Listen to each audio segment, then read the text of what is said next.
In this video, we're going to learn how we can personalize SAP screen and also how we can change the layout of the SAP screen. Now, for example, say you're working in a SAP support project and someone working in the customer service department, they asked you that they want to change the display of this sales screen, this sales order screen. For example, this is a standard screen, but what they want is, if I scroll right here, there are many other fields here. So what they want is, they want to move some fields here. For example, I can say I want to move plant. I can manually move it. For example, I can move plant here, and I can also move some other fields. Let's say I also want to see amount. I can move amount here as well, somewhere here, but they want to keep the setting as permanent.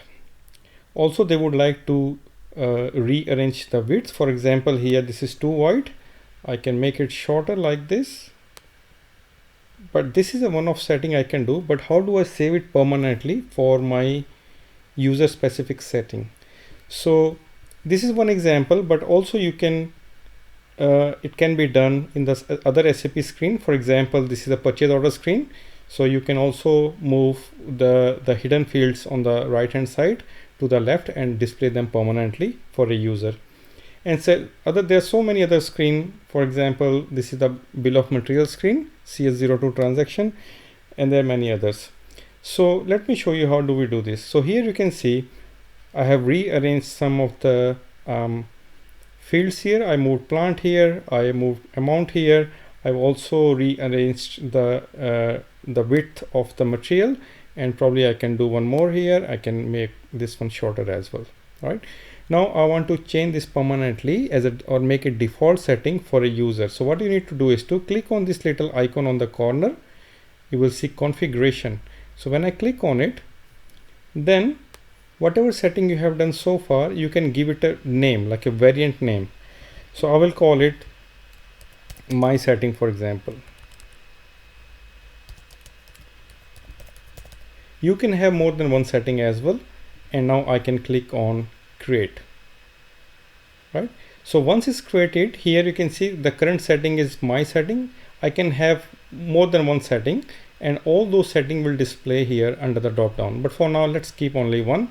So I'll say this is my current setting, and my standard setting should also be my setting. So once I save it, and now I go back and come back in again, and I'll open the transaction again, VA02. You will notice that the setting that we have done previously, it's already there. So this is how you can save it.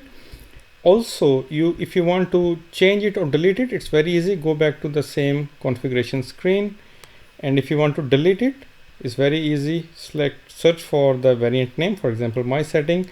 If I click on delete, it will delete it. And if you want to change it, so whatever setting you want to change here, change it, and then come back to this one and save it or create a new variant. So this way, there are so many SAP screens and used by different users in the company, and they would like to have their own display columns and all that. And this is very, very useful. Even if they don't know about this, you can go and tell them, and this is very helpful for them in the day-to-day working with the SAP system. So hope this is helpful for you. I'll see you guys in the next video. Thank you.